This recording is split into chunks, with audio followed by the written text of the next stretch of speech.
السلام علیکم دوستوں، واقعہ بتانے سے قبل ضروری ہے کہ آپ کو عزا نامی دیوی کے متعلق کچھ معلومات فراہم کر دی جائیں۔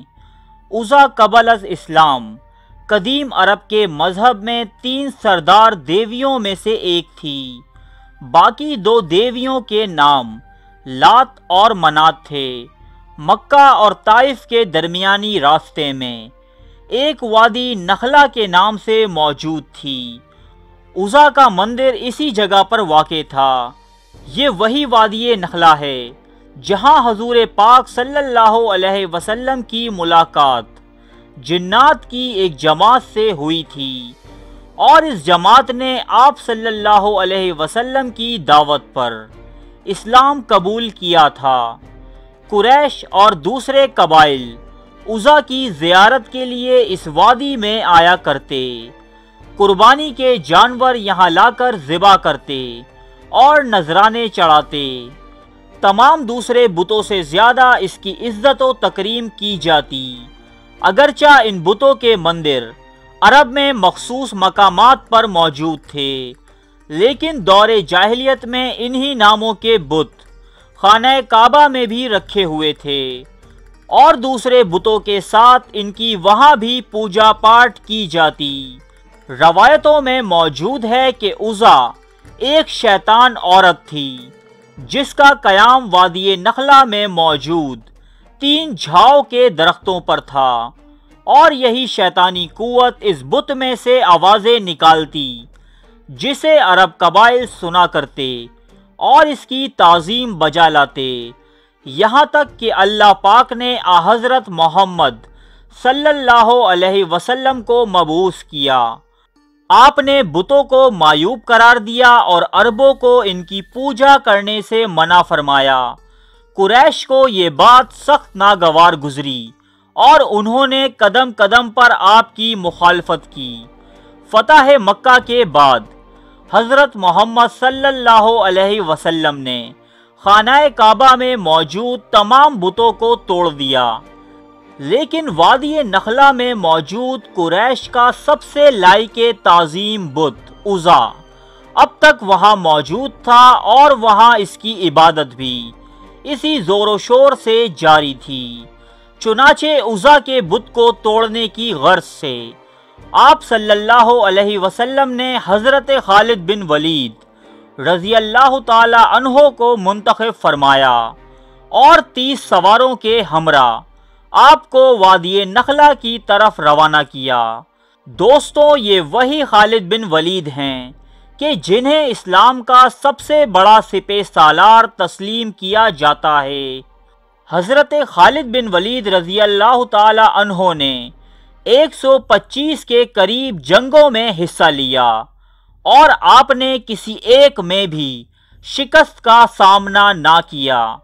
یہ خالد بن ولید ہی تھے کہ جنہوں نے کیسر و کسرا کی عظیم سلطنتوں کو زیر کر کے مدینے کی ایک چھوٹی سی ریاست کو ایک عالمی طاقت میں تبدیل کر دیا تھا۔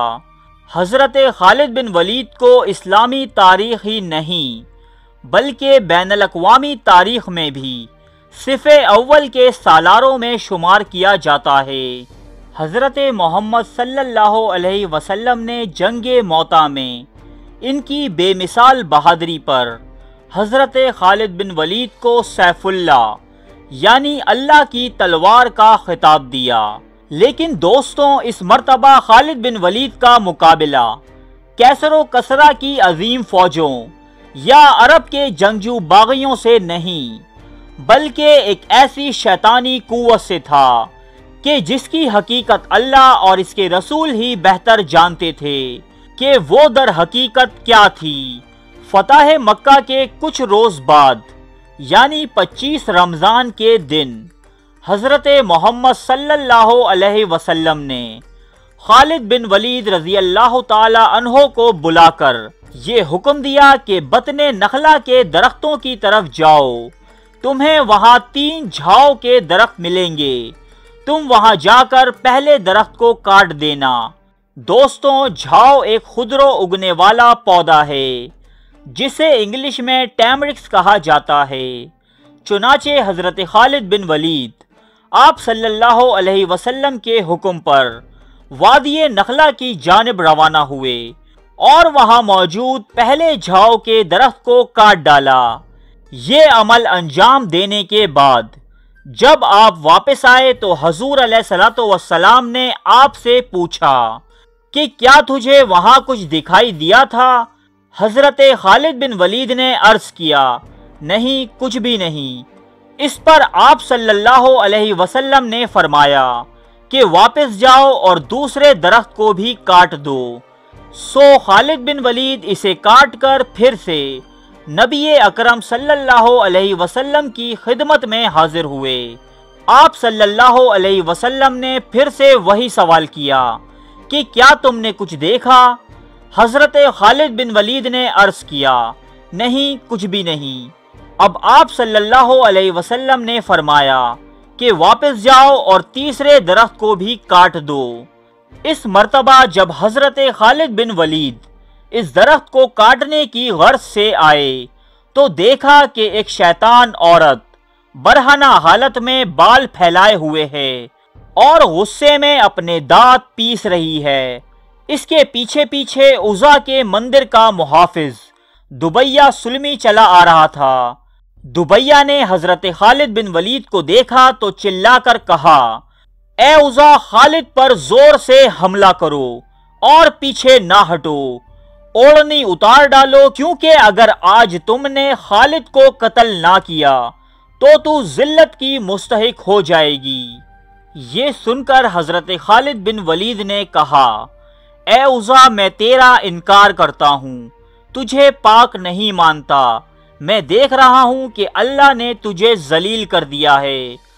یہ کہہ کر حضرت خالد بن ولید نے تلوار کے ذریعے اس کے سر پر وار کیا۔ اس وار کے بعد دیکھا تو وہ شیطان صفت عورت کوئلہ بنی ہوئی تھی۔ پھر حضرت خالد بن ولید نے اس درخت کو کاٹا اور مندر کے محافظ دبیہ کو بھی قتل کر دیا۔ اس کے بعد نبی اکرم صلی اللہ علیہ وسلم کی خدمت میں آ کر یہ سارا قصہ سنایا۔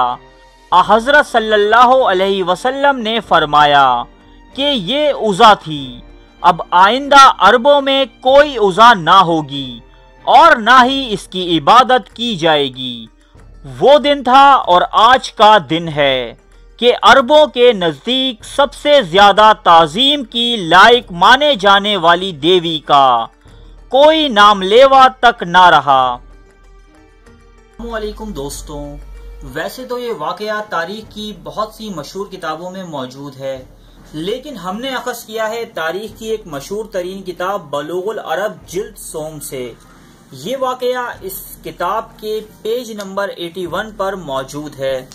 یہ کتاب PDF فارمیٹ میں بھی موجود ہے، آپ اسے بآسانی ڈاؤن لوڈ کر سکتے ہیں۔ ارے فرینڈز، ایک منٹ، آپ ایسے ہی جا رہے ہیں؟ اتنی محنت سے ویڈیو بنائی ہے، ایک لائک تو بنتا ہے نا؟ اور دوسرا یہ کہ آپ ہمیں اتنی بڑی دنیا میں دوبارہ کیسے ڈھونڈیں گے؟ تو اس کا حل یہ ہے کہ آپ ہمارے چینل کو سبسکرائب کر لیجئے اور اس بیل کے آئیکن کو کلک کر دیجئے۔ اس طرح ہمارے آنے والی تمام ویڈیوز آپ تک پہنچتی رہیں گی۔ ارے ڈریے مت، یہ بالکل فری ہے۔